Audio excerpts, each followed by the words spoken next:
Hello, everyone, and welcome back to another episode of the We're Going 5 podcast powered by TSH Tennis. The Cincy Open is over. This is not what we expected going into this, Ismail. Jannik Sinner, unfortunately, falling due to health concerns, illness. Don't know exactly what's going on. But we do have a champion. We do have amazing stories that we will get into this episode. But none other than the one, the only, Carlitos Alcaraz, Ismail, taking home another Masters. He's the king of Masters now. He's won the past 22 years of age, 22 titles to his name. Your thoughts on this great man? Yeah, all the credit in the world to Alcaraz. But just first off, I'm super disappointed with the way this played out.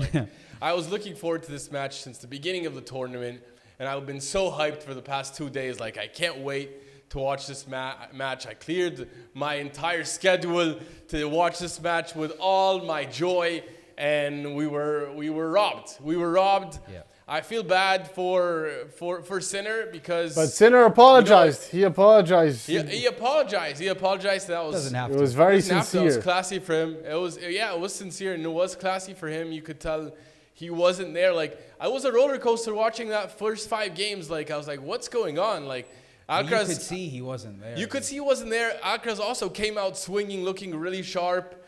And it looked like Sinner was first strike tennis, but he's usually first strike tennis. So I was like, is he sick? Is he tired? To what extent is it just the heat? We couldn't tell just watching on TV.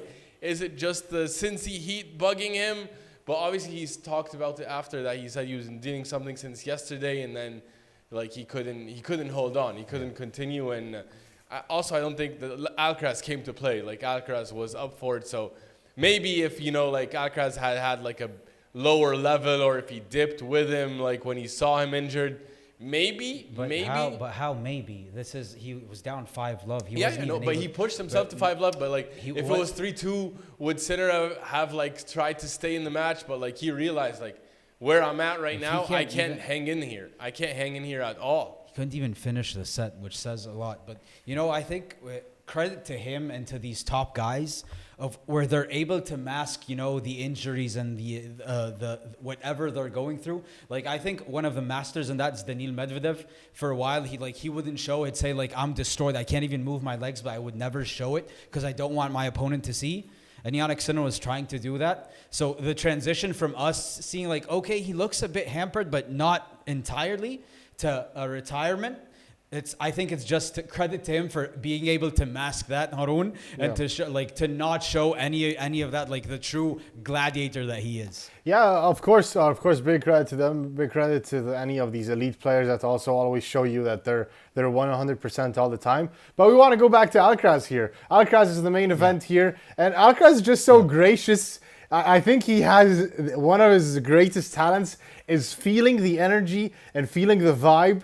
And if everybody's sad, he rides that wave of sadness. He doesn't try to, shove it down away and let me enjoy my moment. He kind of takes the way. And he's so gracious, and he feels he's sad also for Sinner, especially also when Zverev, after he beats Zverev, he was barely celebrating there. So that's also a talent that he has. He's so charismatic and he feels the energy so well, but he deserves it. He deserves it though. Still, even though he's an emotional person. Yeah. We high EQ though. He has high EQ. Very, very high EQ. Very charismatic. High emotional intelligence, and like you said, Arun, he's gracious, and just you can't help but love the sportsmanship that we see every time these two players step on the court. And you feel it's really genuine.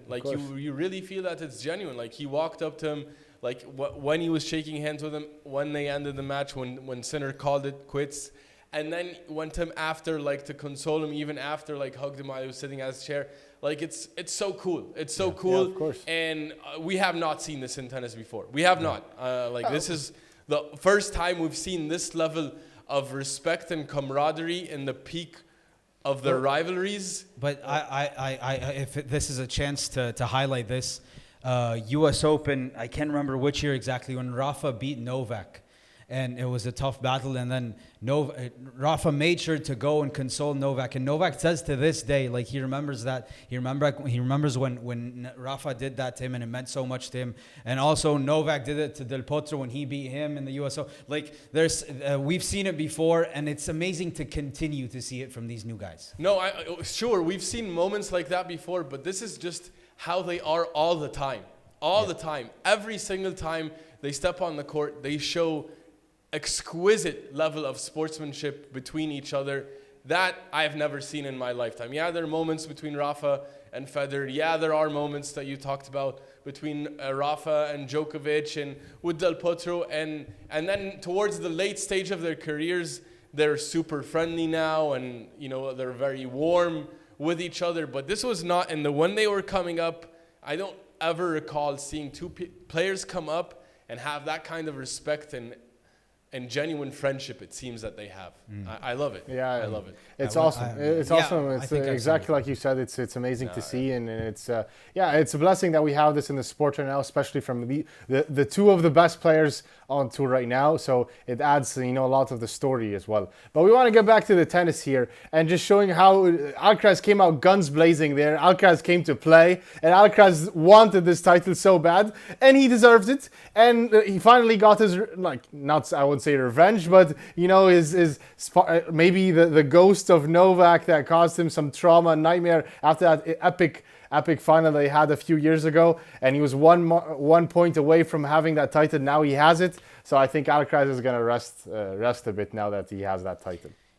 Smail, I think I need to pass this to you because there's not much to talk about the match itself, but there's a lot to talk about the accomplishments of Carlos Alcaraz after this Cincy win.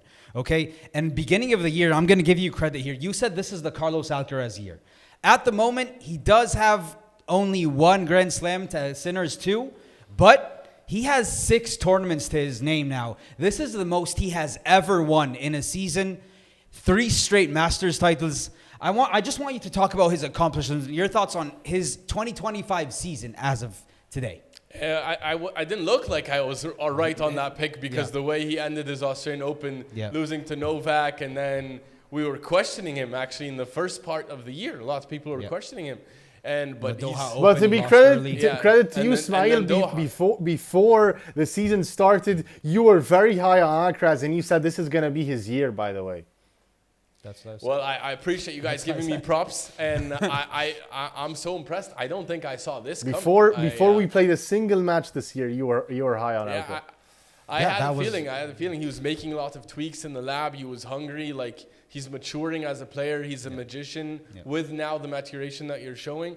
Like it's impressive his hunger. Like what we don't get to appreciate because he's so kind and humble. He's a hungry player. He's a clutch killer. Yes. His record in final sets is second to none. His record. How about his record in Masters finals? Masters finals 8-1, guys. Yeah. He's only lost one. I don't know. It was that one loss to Djokovic in that Cincy Open. He talked about after the match today. He said that hurt him, and he wanted this tournament. He wanted to lift the trophy, and he did. Yeah. And he did. Like sometimes in tennis and in sports, like sometimes you lose and when you're not supposed to, and sometimes you win in ways you're not supposed to. And today's a classic case where it plays out for Carlitos. Yep. But he deserves this, guys. He deserves where he is right now. He's been the best player all year, and he's dominated Sinner all year. Like, he's dominated Sinner all going back to last year. Last year, too. He deserves where he is. 6-1 since 2024. 6-1 since 2024 against Jannik Sinner. He's untouchable. He gave Felix Auger-Aliassime love too in the quarterfinal. Yeah. Like, this is the level he's on. Carlitos is the only one that knows how to play him, and he loves to play him. Like, and I said that coming in. I'm a bit ashamed we didn't get to see the No, you don't get much credit for this match. No, sure, but I wish we could have seen the dogfight because Alcaraz was there for it, and he knows how to play Sinner. He's the only one who has Sinner's number, and he's the best. He's not only the best just in terms of overall level, guys. He's the best in the big moments. He's built for the big moments. He loves the big stages. He loves the big finals. He looks forward to.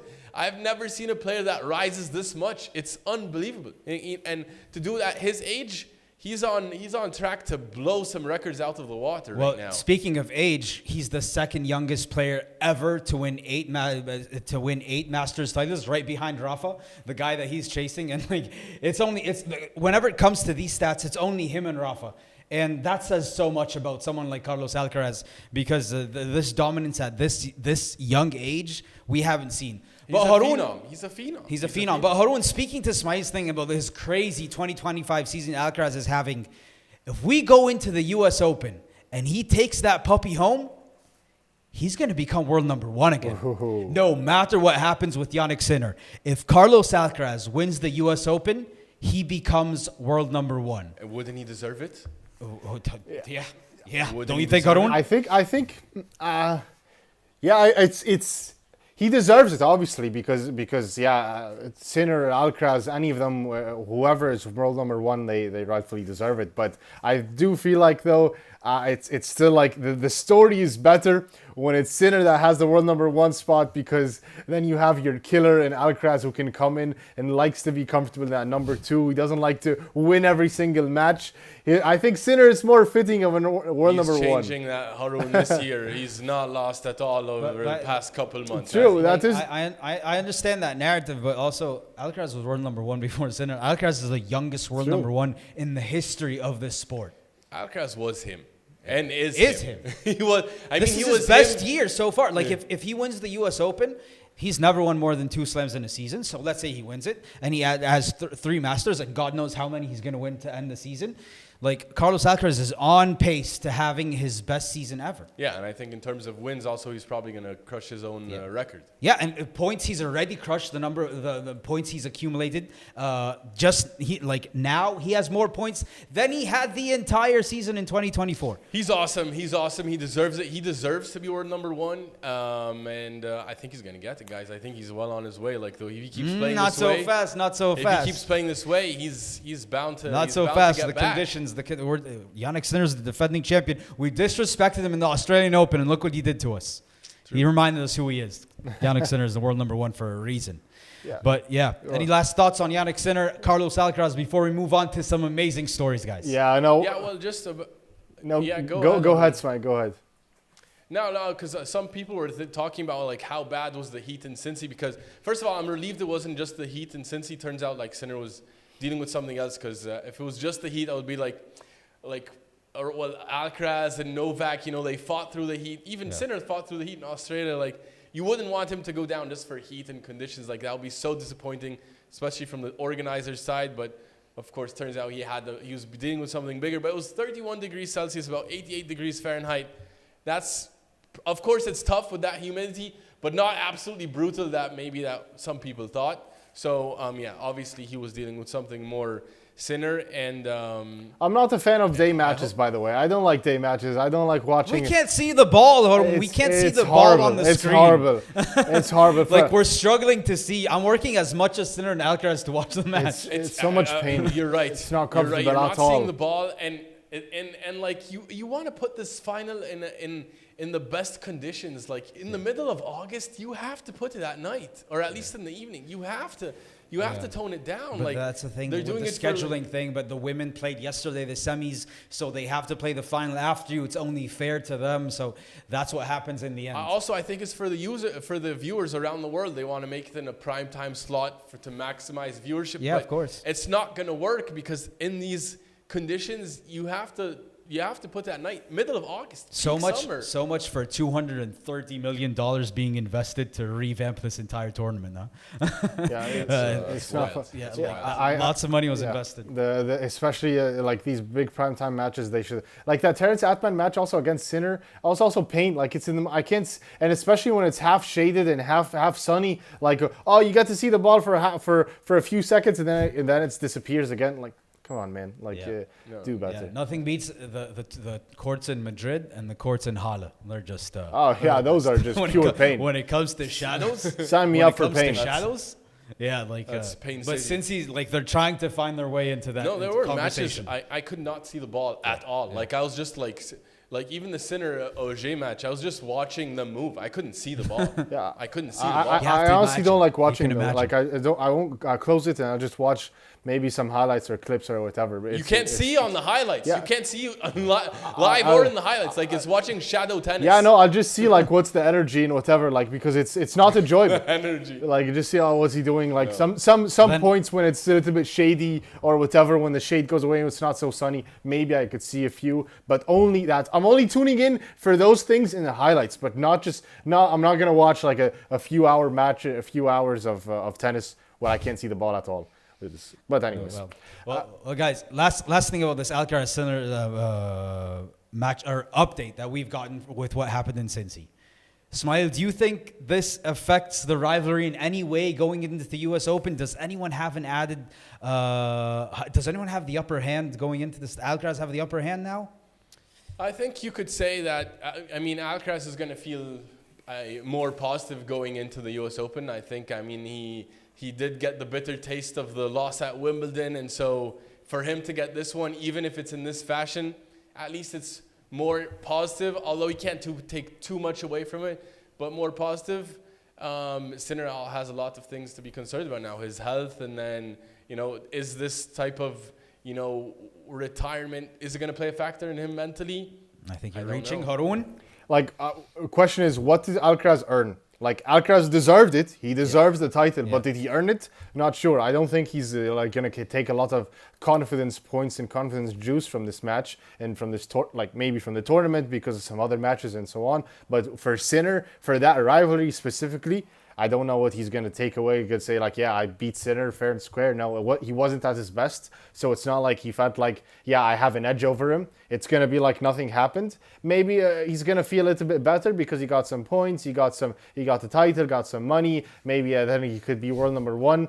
Actually, it might even hinder him because now he has a world number one spot on the line, which could actually give him more stress and pressure of feeling like maybe he has to perform now. And Sinner feels like, yeah, like now he wants this title, he wants to be world number one, so I want to stop him.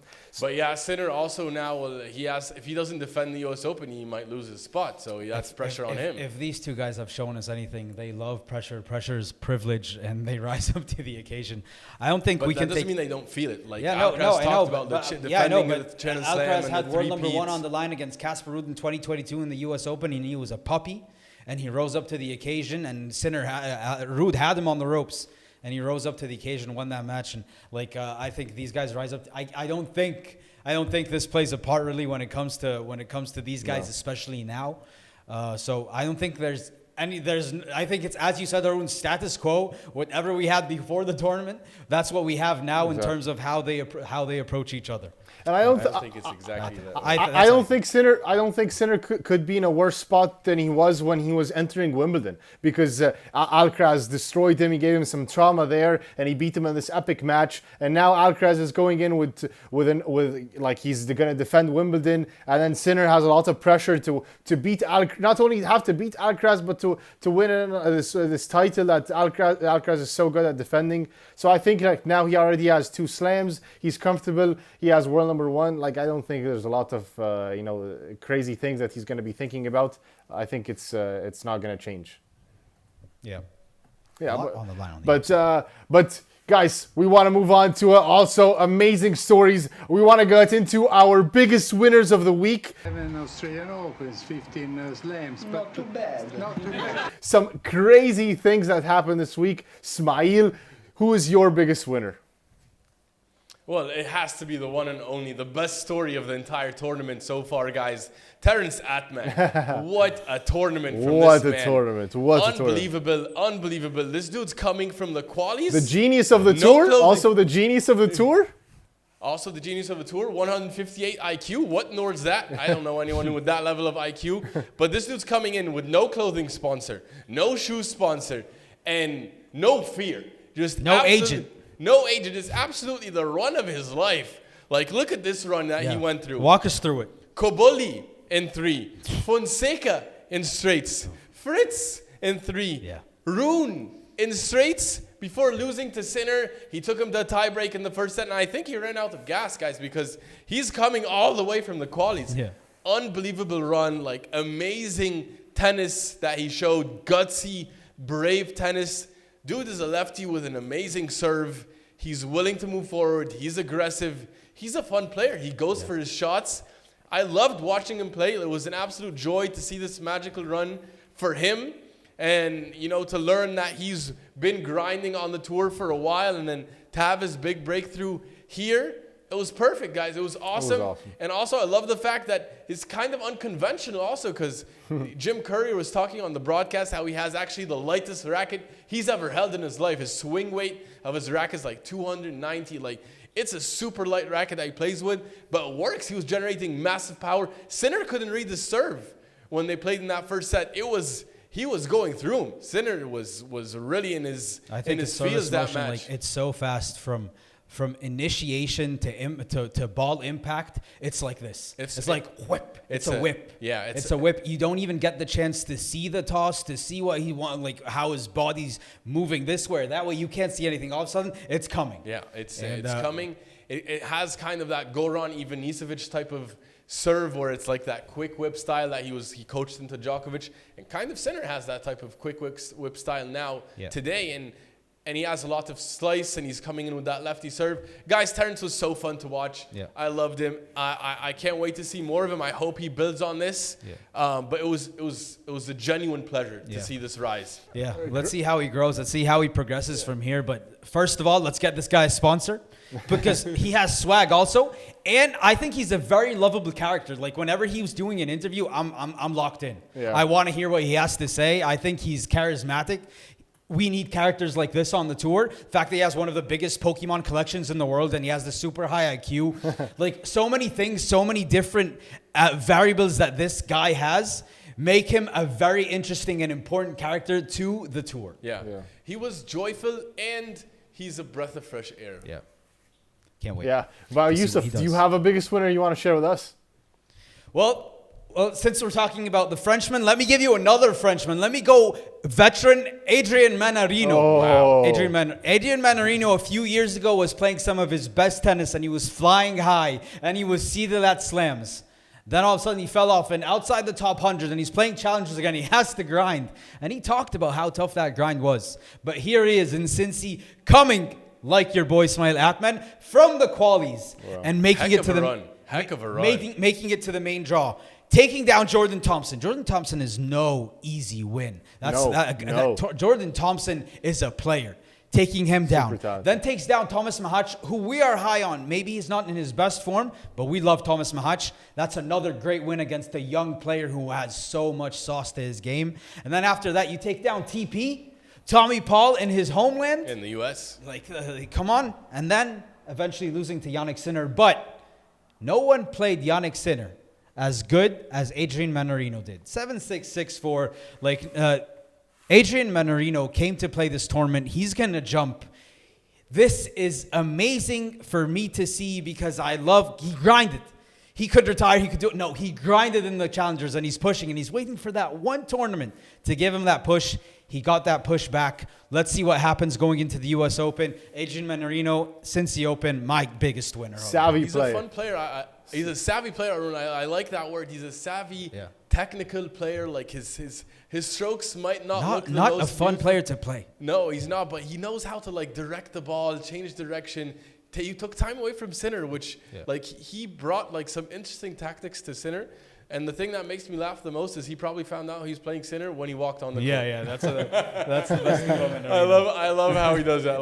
I don't know what he was feeling, but it looked like it worked because he had him on the ropes. His career, he's had a good career, and he's been doing that. Yeah, it's interesting also that, I don't know, Frenchmen find a way to extend their career and have a longevity. We Monfils, Gasquet, Mannarino. These guys are so savvy, and I don't know, something's happening in France that they know how to extend their career. That's a good point. Arun. The Frenchmen, they love their tennis, and their guys, they grind for them. That's true, but how about you, Harun? Here's another Frenchman coming at you right now. now. Here's my biggest winner. He's Benjamin Bonzi. Ben Bonzi, who's also here, about our biggest winner. What's up with these three Frenchmen that are shining in Canada right now? I don't know. Sorry, in Cincinnati. In Cincinnati in North America. I don't know. It's because why? I don't know why. But here they are shining. Benjamin Bonzi had himself a nice tournament as well. Low-key, he beat Musetti and he also beat Tsitsipas. So that's solid there for me. And Arnaldi. And Matteo Arnaldi as well. So these guys, by the way, they're solid players. Musetti's arguably one of the best players on tour this year. Top 10. So top 10, and we're talking about he's a contender for slams. But Musetti's been in his own funk right now. He's not looking too well. Still, beat someone like him. It's still a great win. He went from playing challengers last year, he won a title, he won a 250, which is that run that we talked about in one of our first episodes, to now that he doesn't play challengers anymore, or he played the 2 challengers this year actually, and he's beating your favorite player. So he beat Medvedev already before, and he's having great wins. Benjamin Bonzi is a guy on tour that you would have to fear, and you would have to study for. Hats off to Ben Bonzi. Ben Bonzi deserves it, and he's my biggest winner. You know, I always go back when it comes to Benjamin Bonzi, where Nick Kyrgios played him in the U.S. Open, and he beat him. It was so tough, and he beat him. And he said, by the way, Benjamin Bonzi's a guy, maybe you guys don't know his name, but no one wants to face him. He is a tough out, and he's a really, really good player. So ever since Nick said that, I'm like, Benjamin Bonzi, you're on my radar. Then add on to that, Harun, like you said, he was on our first episode of the Word. He was a winner in the first episode of the We're Going 5 podcast. He's a repeat biggest winner. He is. On he this is. pod. He is. And he had won last year towards the end of the year. He won multiple challenges in a row, and he reached, I think, a 250 final. This guy is a serious player. He's had massive improvement. Anyone who watches him play will enjoy his game. He knows he's a fast mover. He likes to take the ball down the line. He's a good player. Yeah, and something I also want to mention is that those matches against Tsitsipas and Musetti, he was down a set and he had to come back also and win it in 3. So that's extra credit there. These are savvy, really solid professional players that you can't just come back from a set down and beat them so easily. So more credit there. But we have also even last year, Harun, even last year he was showing that. Yeah, true. It was very hard to beat somebody like Benjamin Bonzi. Okay, guys, Ben Bonzi, hell of a competitor this week. But we have an honorable mention. Yusuf, do you want to mention your honorable mention here? I have to talk about this boy because not this boy, I apologize, this man.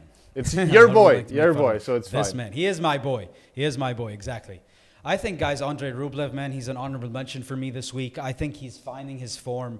I think he's doing good things. We're going to talk about a few other guys, but Andrei Rublev, he might not be up there now and he's trying to fight his way back, but I see positive signs. He's made it back to the quarterfinals in a Masters event in Cincy.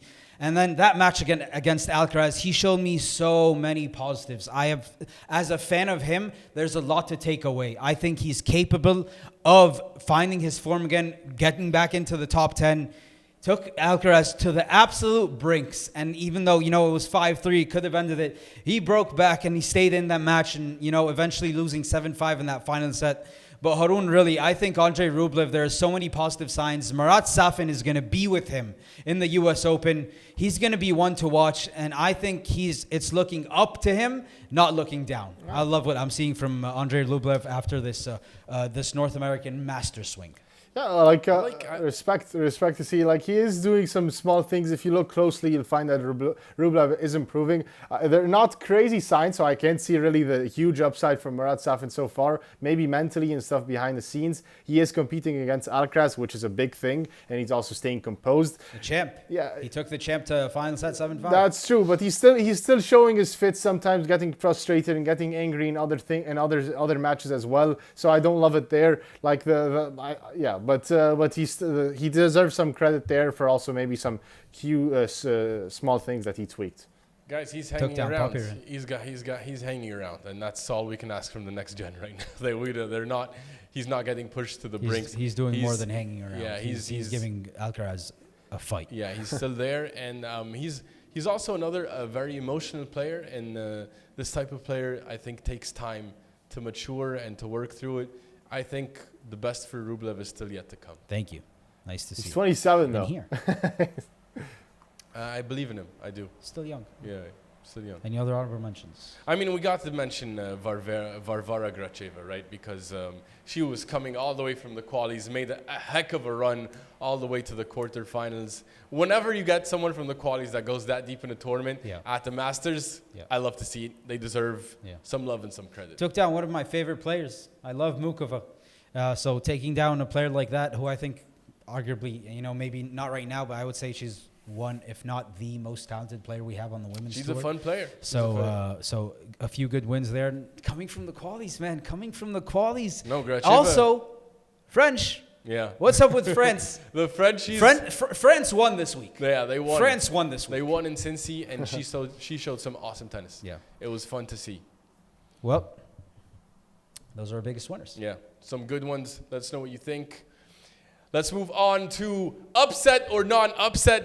So I want all of you to know, when you sleep tonight, I won because of you. God, it's killing me. Guys, this has been a while since we've actually done this segment, so Yes. I'm going to give you some upsets here. It's been a long tournament, a lot of matches we didn't get a chance to discuss, but I'm going to give you some matches, and you call whether it's an upset or not. Yeah. All right, here we go. Adrian Mannarino taking down Thomas Machac. Upset or not an upset? Upset. Harun. Not an upset. Not an upset. Machac is not in form right now. Or nowhere to be found. But and Mannarino, I take him any day. I'm with you, Harun. It's not an upset. Yeah, we haven't seen Machac in a while. Yeah. All right. Artur Rinderknech taking down Casper Ruud, Harun. I'm sticking with my boy. This is an upset. My boy, it's an upset. Yusuf. Upset, of course. It's 100% upset. That's a trick question. Actually, it's if I'm being really honest, it's not an upset because how in the world is it not an upset? Like, come on. Because Artur Rinderknech has had. We're talking about Casper Ruud. We're talking about the Masters champion, world number 2. He's my boy. You don't have to tell me. He's my boy. No, but like, how is it not an upset? Like, make it make sense. Because he's not in form. Because Casper Ruud is not in form, and Artur Rinderknech has been having great results this year, and he beat Zverev in Wimbledon. He beat other great players as well. So he proved that he's a big time player. That's fair. Fair point. All right. How about this one? Benjamin Bonzi taking down your boy Yusuf Lorenzo Musetti. Of course, an upset. Lorenzo Musetti. I am sad, and that's an upset. Of course. Harun, is that an upset? Big upset, of course. Big upset. Musetti should win that match. Yeah, I think it's a unanimous upset. How about this one though? Bonzi were taking out Stefanos Tsitsipas, Yusuf. Not an upset. Not an upset. Wow. Disrespecting Tsitsipas. Although I like Bonzi, but no, this is still an upset. Tsitsipas You just should win said this match. not an upset about Casper Ruud, but I'm disrespecting This is Tsitsipas? an upset. Tsitsipas is still a top player. 100% this is an upset. Put some respect on my boy's name.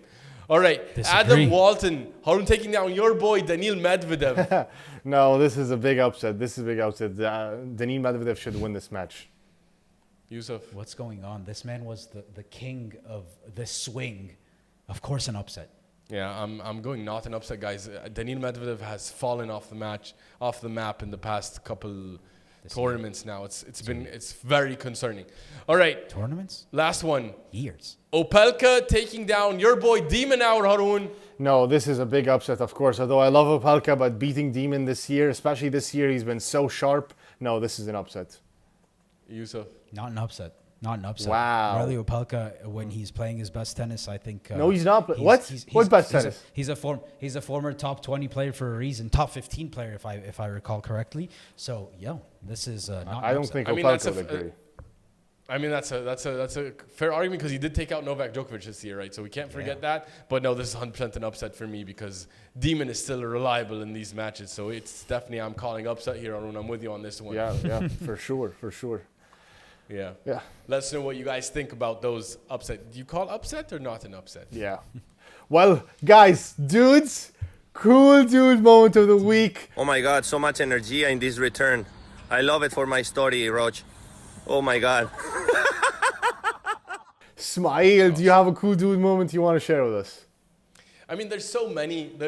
Actually, I really love this tournament. We had so many cool moments. Yeah. But guys, I'm going to talk about a moment to my current tennis player alter ego, Nikolai Basilashvili, who I imagine myself to be him Probably because I'm trying to imitate his beard. I feel like he's me when he's playing, just because of the amount of unforced errors he can make. I've definitely made that in my lifetime. But Basilashvili had the wildest match celebration I've ever seen. That's the craziest thing I ever saw. It was unorthodox. This brother won the match and then absolutely just rocked his racket on the ground and snapped his racket. He cracked his racket on a victory. He won the match and he celebrated by breaking his racket. That would, like, if I think if Tony Nadal and Rafa Nadal would see that, they just not know how to compute what in the world is going on. No, Nikolai Basilashvili, take a bow. This is a celebration we have never seen in the history of tennis. And this brother is making history again for all the right reasons. I'm not sure, but he's here. How about you, Yusuf? You know, this is a guy that I love to speak of whenever he does very nice things. And I think he does them often, and he does it a lot. And that's Holger Rune, because he's always there to praise and to give people their love and their flowers. And he's done it again. He lost to Terence Atmane, who the guy who we talked about had the most amazing run we've seen in a while. And he said, I've known you since the juniors. He just lost him in straight sets. Yeah. And he wrote him after the match, told him, I've known you since juniors. You deserve this win. Tennis is a tough journey. And I'm so happy that you had this run here and you're finally getting the results that you deserve. So, you know, Holger Rune sometimes is under the gun and people maybe don't give him as much love as I think he deserves, not only as a player, but also as just a guy. And this was another moment to prove that Holger Rune is a nice guy. And he didn't have to do that, but he did. And I loved it. And a great moment by Holger Rune to the one and only Terence Atmane. Sincere guy. By the way, Holger is low-key so classy. He's low-key so classy. He's super classy. I do. Holger is I believe so, classy. But he doesn't get that. He doesn't get that love from lots of people. I'm here to fight for him. I'm going to fight for Holger Rune. Holger got a bad rap, I think, in his early days. I think some people were triggered for some weird reasons, but the dude's always been classy. Yes, I agree. 1,000%. How about you, Harun? Yeah. You have one? Yeah, I want to mention is the Terence Atmane gifting Jannik Sinner a Pokemon card before starting the match. So it was Sinner's birthday. What's a Pokemon? What? You said Pokemon? Pokemon? No, I said Pokemon. A Pokemon card. I said Pokemon? Well, no. Well, my bad. I misspoke. I mean a Pokemon card. So for Sinner's birthday, Terence Atmane wanted to gift him a Pokemon card because he has an insane collection. So he right before the match, he took out a Pokemon card from his bag and he gave him one, which was quite nice. It was cool. Sinner did not expect it. He doesn't collect Pokemon cards, but he liked that and he appreciated that he's sharing something from his collection, from his his thing that he finds special. And it was nice. It was it was actually the definition of a cool dude moment of the week because. Yeah. It's you can't just help but to say, wow, that was cool. That's actually quite cool before stepping into the match. God knows, though, if that 158 IQ is playing a part because he's trying to play some mind games there before he starts, let his guard down, this assassin before he go play him. But Sinner came out guns blazing anyway, so it didn't matter. Maybe, but afterwards, after the match, Sinner took out the card and he was looking, like he looked at it, I think it was a Pikachu card, and he looked like he was happy. Yeah. And like you said, it says so much about Terence because to him, it's something he holds dear. He's giving him something that he actually loves. He loves Pokemon cards. He's a big collector. And how about Jannik Sinner? I'm gonna give you one on your birthday. It was nice. Yeah. And by the way, add on to that when they were doing the coin toss, heads or tails, and then they asked Terence, and he said, let him pick. It's his birthday. So it was just a continuation of it. Terence he's a cool guy. I really wish it was mind games, but I honestly think it wasn't at all. But I really wish it was. Just nice Terence. I'm joking. I really wish it was mind games. Yeah. I wish it was mind games, because it's wild. What are you supposed to do? But honestly, there's nothing that would phase Jannik. Yeah, but I just want to say, I think it's really noble because I learned growing up that when you share something that you love with somebody else, that actually shows a lot. That you want to share something nice that you hold dear, like you're saying, Yusuf. It says a lot about you. So hats off to Terence. That's a great moment. I mean, he also seems to respect Jannik really a lot. He had one of the wildest quotes for me. He said, I think Sinner's the most incredible player we've seen in our lifetime. His lifetime. In his lifetime, which well, that's pretty something when you have you saw the big three. So he really gave him high praise. Yeah. Yeah, when I first saw that, I'm like, okay, he must be a young guy, but he's 23, right? So He's his age. yeah, so I think you've seen Roger Rafa and Novak. Yeah, he has. That's what I'm saying. And Stan. that was a wild quote for me. And Del Potro. Yeah, but Seen them all. watching Sinner, by the way, live is Dasco. also insane. But yeah, See how I slipped yeah, the no, Dasco he's- in there? okay, guys, I have an honorable mention also for a cool dude moment of the week, which is this is to highlight the friendship. You know, this nice moment there. Sinner was attending Alcaraz, having an academy named after him, which was a really nice moment there. He's taking pictures and he's taking videos and he's smiling, which was quite cool. You know, that shows also that they're friends outside of the sport and outside of the off court, which was quite nice. That's something I really appreciated and liked. And also, again, it talked about the sportsmanship and this relationship they have with each other, which was really cool. Okay. Yeah, they honestly have a genuine friendship, and the fact that Sinner was there and taking pictures, that's cool. Yeah, well, it was for sure. Well, guys, moving on, I want to ask you guys here one of our really nice segments, which is buying or selling. I'm going to tell you some players, and you're going to tell me buying or selling. Okay, first off, we have Lorenzo Musetti. Yusuf, buying or selling? Lorenzo Musetti is my favorite player on tour. I'm still buying. I'm going to say injury, and he's finding his way back. I am still buying Lorenzo Musetti stock. He's my favorite player. I might be biased, but I'm buying his stock. Wow, Ismail. Yeah, I'm selling right now. He's 1-3 since Wimbledon. Like he's coming off, yeah, sure, the injury, but he's losing to players he shouldn't lose to at all. And I see him now. He's going out and playing doubles in the final. And since he's trying to regain his footing, but no, he's not looking good right now. And I think this confidence is taking a hit. Yeah, I agree with you. I think I'm selling right now. I'm not too high on Lorenzo Musetti, especially on hard courts. I think it is not his favorite surface. I think not his best surface. And I think that, yeah, I'm selling Lorenzo Musetti right now. Okay, moving on to Daniil Medvedev. Yusuf, buying or selling? You know, I've been buying Daniil Medvedev stock since the beginning of the 2025 season. And I think I was buying it more than anyone else. And I'm dumping his stock now, Harun. I am selling. Daniil Medvedev hasn't given me anything to hold on to. I've been waiting for something to hold on to. I've found nothing so far in 2025, so I'm selling his stock. Wow. What about you, Ismail? Grand Slam champion Daniil Medvedev, world number one. Yeah, he's too good. He's too good. I've been buying and waiting for him all year to keep showing me who he is. I can't tell what's the deal. Like, is it his physicality is still there? He fights on the court. It's just, I think it's confidence. I think it's a bit mental. But I'm not giving up on him. I'm not giving up on him. He is one of the hard court specialists. I'm not giving up on him, guys. I think he's still there. I'm buying. I think he's still going to show us. That's a very hesitant buy, though. It's a hesitant buy. I think I'm still buying. I'm still buying going into the US Open. How about you, Harun? Yeah, I don't want to sell. I'm buying, not so much, but I'm buying just because he's a Grand Slam champion, he's a former world number one, and just because he's so savvy and smart. And we need Daniil Medvedev. I need somebody to make him angry. I need that angry Daniil Medvedev on tour right now. But yeah, I'm buying a little bit of stock there. Okay, I'm going to go to you, Ismail. Your boy, Stefanos Tsitsipas, buying or selling? This one hurts me a lot. Stefanos has been having a terrible season, aside from that highlight in Dubai. But I think there's a lot of emotional turbulence happening for Stefanos. I think his team around him, it's fluctuated too much over the past years. It has not been going well ever since he left his father and his father's got back with though. Paula. But yeah, Harun, that's the good point. The good news is Papa Apostolos is back. He's back in his camp. I think Stefanos, if he's locked in and focused and he has people who care about him. Buying or selling? I am buying. I'm buying. I'm not giving up on him yet. He's not done. He's not done. He's a great fighter. When he's focused, he can be a top player again. Wow, how about you, Yusuf?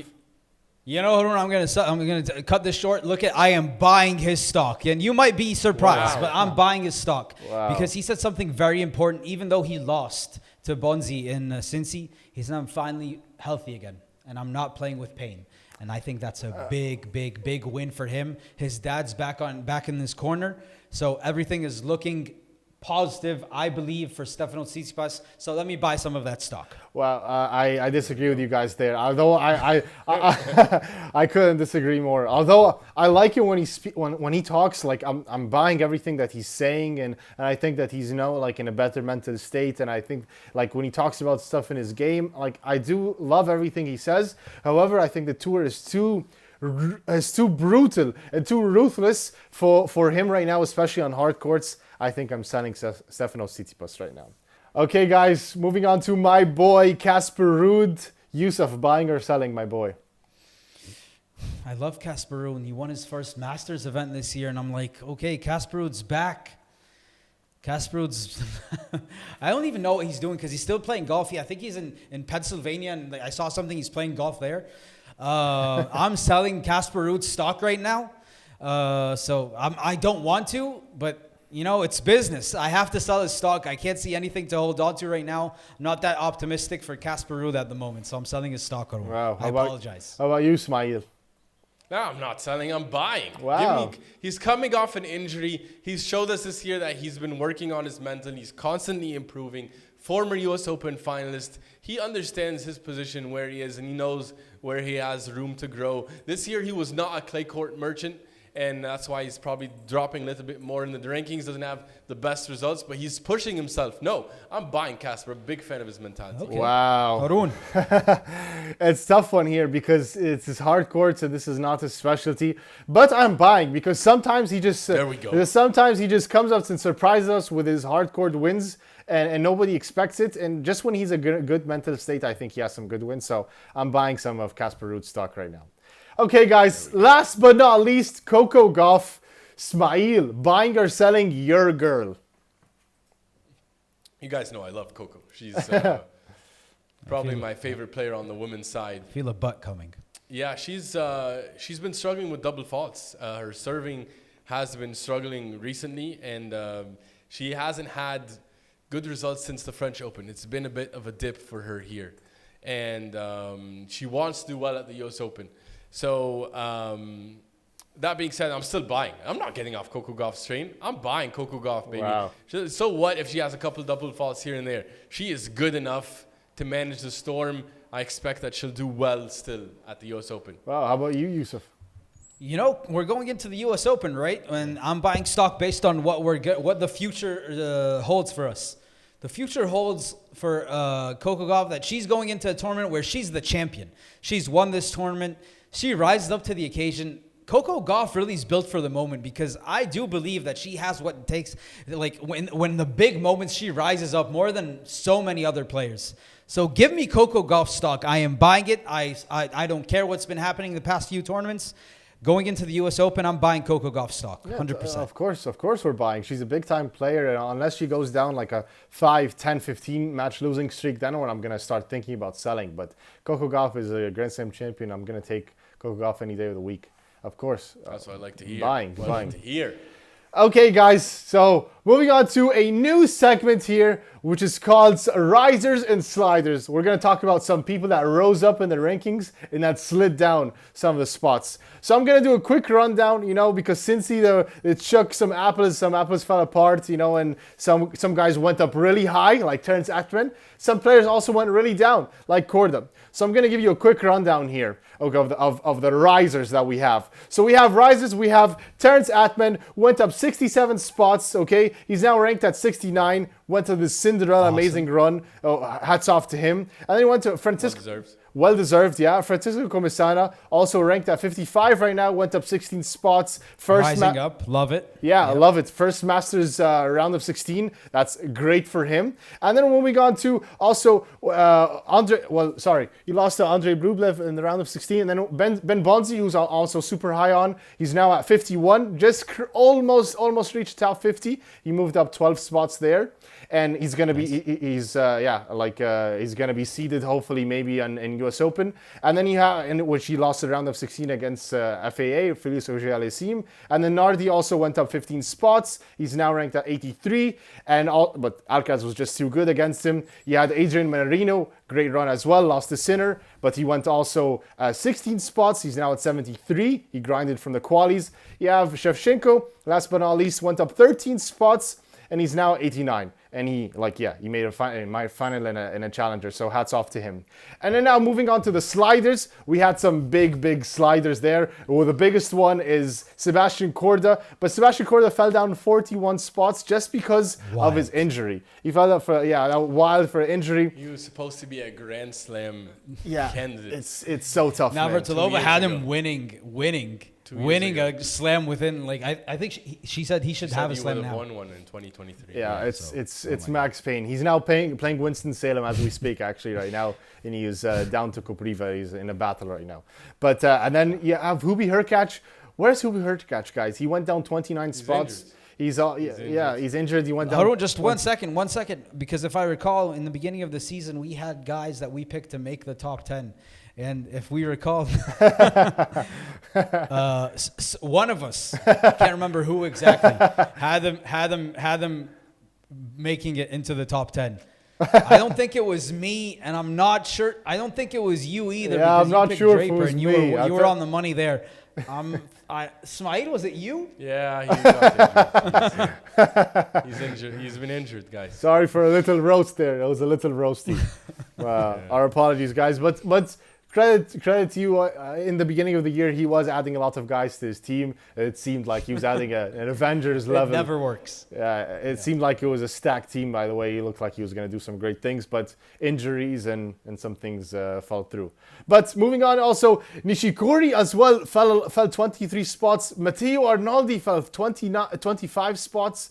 And then we have also Alex Popyrin, who couldn't have his magical run in Canada. And then he also couldn't have a deep run in Cincinnati. He went down 17 spots. And then And those 17 are tough, because he was inside the top 20 and he falls now all the way to the outside the top 35. No longer see that slams. Yeah. I think that's the biggest fall even. Yeah, and then also we have Carlos de Berner, who fell down 17 spots as well. He's now also borderline, he could exit the top 100. And then you have Rinky Hilkata, who also went down 12 spots, and he's now at 96, jeopardy from making the top 100. And then Safiullin also, he went down 10 spots. So some guys had some bad luck with the injuries, didn't back up and defend their points. Some bad luck there, but yeah, we're gonna see. Let us know in the comments if you think these guys are gonna continue to fall or continue to rise. Okay, guys, moving on to my favorite segment of every single episode, and that is overreaction or not. So I'm going to tell you something, and you let me know, is this an overreaction or is it not? Harun, I'm coming at you first. We will get another Carlos Alcaraz, Jannik Sinner final at the U.S. Open. Is it an overreaction or not? This is not an overreaction at all. If they're both healthy, then for sure we're going to get this. Well, knock on wood. God willing, hopefully we get something like that, because we're going to be really spoiled to have that in another Grand Slam final. That would be amazing. But I don't think anybody else is contending there. How about you, Smite? I think it's highly likely. Yeah, it's not an overreaction. They're the best. They're the best of the best by far, and I love the level that we're seeing from both of them. Alcaraz, with his dips, is still managing, and Sinner is crushing through everyone not named Alcaraz. I think we're probably going to get it. I hope so. I also hope we get it. Yeah, I don't think this is an overreaction. No one's in sight. Novak is the only guy. Maybe Sasha, if he decides to find his best level again. But he's not there right now, so I'm going to say this is not an overreaction. Well, second one. Smile, I'm coming with your boy. Ready for this one? João Fonseca is not the player that we thought he was. Overreaction or not? Absolutely overreaction. Of course he is. Of course he is. Really? You want me to call you're going to doubt an 18-year-old after an amazing season that he's had so far? Yeah, he's hit the wall. He's fatigued. He has so many things to improve, and that's a sign that he can improve, and he will improve it. It's just a matter of time. He's young. He's not Carlos Alcaraz ready. But yeah, who is other than Rafael Nadal? So no, absolutely Joao Fonseca is the real deal, and this is definitely a wild overreaction. Harun, how about you? No, this is an overreaction for sure. I think he needs one season to get over his belt where he goes through the entire tour, because it's really ruthless. It's really brutal. It's not easy to go through an entire year of playing matches day in and day out and traveling and going and making sure the schedule is proper and eating well and sleeping well. It's so hard, man. And the tennis is there. He has the tools, he has the maturity, and he crushes your favorite player when he wants to. Or sometimes up until he reaches a certain point. But yeah, this is overreaction. I think he just doesn't have the tools yet in terms of his body and endurance. But he is the real deal. I believe so. Not an overreaction. Well, I also say it's an overreaction, but not for the same reasons. Because the sentence was, Joao Fonseca isn't the player we thought he was. I did not think he's the superstar. He's the big... I said, we have to wait. Let's calm down. There's so many things he has to work on. There's the fitness. There's the movement. I think there's... So you don't think he's the real deal then? But that wasn't the statement. Yes, the statement was player who we thought he was. I think he still has so much to improve. So it's not an overreaction for that. But you guys, the hype train that you guys were on, I was not on it completely. I think he has potential, but there's so much work to be done. To be fair, you were wrong. You missed the hype train. You missed it. You had it wrong. I did pick him to beat Hurkacz in RG. You did. But I told you this. He's a player. But if we're gonna put him with the Alcaraz and Sinners, I think he's a few years away. There's no one on Alcaraz and Sinners. Yeah, I know, level. but you had him. you crowned him the next king in the big three kingdom. So I think he can get there. I think he's one of the players that can get to that level. Yes, not that he's there yet. No, definitely not. But he's one of the players. I'll say my same crazy statement that I said before. Not anybody else other than Alcaraz or Sinner. I think I can take also Joao Fonseca to be contender for any slam. I think his chances are just as good as anybody on tour, except by the way, Sinner-Alcaraz. the US Open is going to be so fun to watch because the crowd plays a huge factor there. They're going to love him. There are going to be so many Brazilians showing up for Joao in New York. He's going to have massive support, and I think Joao, with the support, with the crowd, with the stage, plays even better. It's going to be a spectacle.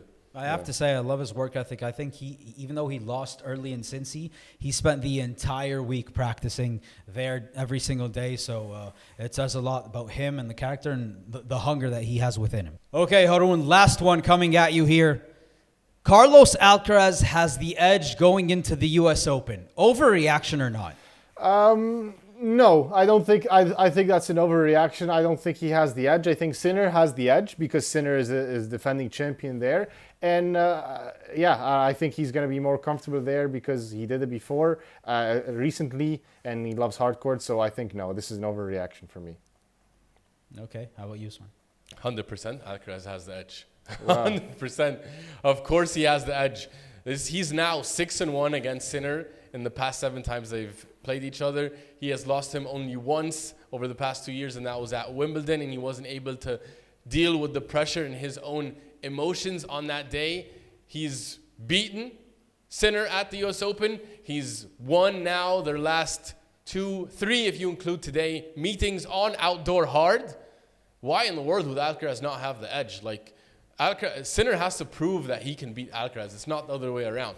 Alcaraz knows and has the tools. I definitely say Alcaraz has the edge. Jannik Sinner just beat him on his best surface in Wimbledon in very convincing fashion. I don't think that's Jannik his best Sinner surface. is going into the tournament. Alcaraz... Jannik Sinner is going into the U.S. Open as the defending champion. He is the king going into his castle. Did he play Alcaraz there last year? So he does. He can. Well, we're gonna see. But he's the king. No, he didn't play him last year. He's the king going into the U.S. Open, and he remains the king. Just he had some heat issues with some illness. In no way, shape, or form am I taking away from this that Carlos Alcaraz has the edge going into the U.S. Open. Overreaction from me. What edge does Sinner have over Alcaraz? What edge does he have? I don't. How can you ask that question after he just rocked him in the Wimbledon? He didn't rock him at Wimbledon. Grass suits Sinner's game more. suits his game more. We were having a conversation. It's Alcaraz's best surface, and that's where he has his best performances. His best results, but the surface actually. How can you have your works best better. results on not your best surface? Like, that doesn't make sense. It doesn't match up against Sinner. Rafa was the best on clay. He has best results there. Roger on grass. Novak Sinner's on beat hard. him twice on grass now, 2-0 again. Yeah, he when likes to was play him young, on grass. When he was young, when he wasn't evolved, then he became the full beast that Carlos Alcaraz is. And we beat him 22. He was him. He was him. He was him. And we're going to find out. We're going to find out because Alcaraz beat him at the U.S. Open before. Well, he wasn't the same Jannik Sinner. He wasn't the same Alcaraz. So, but Alcaraz 6-1. How can you argue against 6-1? That's my opinion, right? Like, you have your opinion, I have mine. We're going to see what happens. We're going to find out. Yeah. Well, that was the overreactions or not segment, guys. Let us know. Who do you agree with, and what do you think is an overreaction? What do you think is not? And if you have any suggestions, send us in the comments. We'd love to know. Yeah, we're happy to take them and entertain them. In the meantime, we like to keep it 100 on this show and let you know where we were right and where we were wrong. Let's start off with where we were wrong. Guys, both of you had Sinner, I had Alcaraz. So I guess I get to have a mini celebration here for calling that one. Although not the way I would have wanted it. The same way Alcaraz said, not the way you would have wanted. But Alcaraz is the victor in the Cincy final. And on the women's side, well, I didn't have a pick. I didn't make my pick. Yusuf, you had Rebekina. She lost to Swiatek in the semifinal. Harun, you had Sabalenka, who also fell. So we don't have a women's to Rebekina. So we don't have a winner on that side. Where we were right, well, we just talked about I only had Alcaraz. But other than that, we have not much to show for it. However, we do have a chance to make up for it in a fun Winston-Salem Open here and a pre-US Open warm-up tournament. We'll make our picks for fun, and hopefully we can right the ship there. Okay, guys, let's make some picks now. Winston-Salem going down right before the US Open. Not that big of a tournament. I think these are the toughest tournaments to predict. So, Harun, who do you have winning the Winston-Salem 250? Here's a pick that I love, by the way. I'm so passionate about this guy, and I think he's on the rise. I love it. I really love it, and I'm so confident in this pick. Gabriel Diallo. I think Gabriel Diallo is going to lift this title. I think Gabriel Diallo is on the rise. I think he's going to do great stuff in the US Open and beyond. I think, by the way, this is a next top player coming to the scene here. Big serve. I love the way he faced Sinner. Also, Sinner was Sinner as well. So but he had a nice tiebreak there. Still, I'm high on Gabriel Diallo right now. Gabriel Diallo is my winner for this Winston-Salem tournament. Fun pick. How about That's you? a fun pick. I'm going with Talon Greek Sports. Seeded 2. You know, he's been such a consistent player all year. I'm waiting for him to make his breakthrough. I'm going with Talon Greeky and rooting for Coach Christoph Ligon also.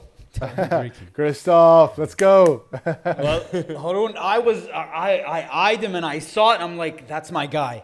I was going Diallo too, but I have to change it now. You know what? I'm going to take a page out of your playbook, and that is picking the number 1 seed in a 250 tournament. Let me go Stefanos Tsitsipas to take home this Winston-Salem tournament to get some momentum going into the US Open. Stefanos Tsitsipas, his second tournament win of the season. Let's go. That's what I love to hear. I love to hear that. Let's go Stefanos. I'd be so happy if you're right on that pick. I'll be so happy.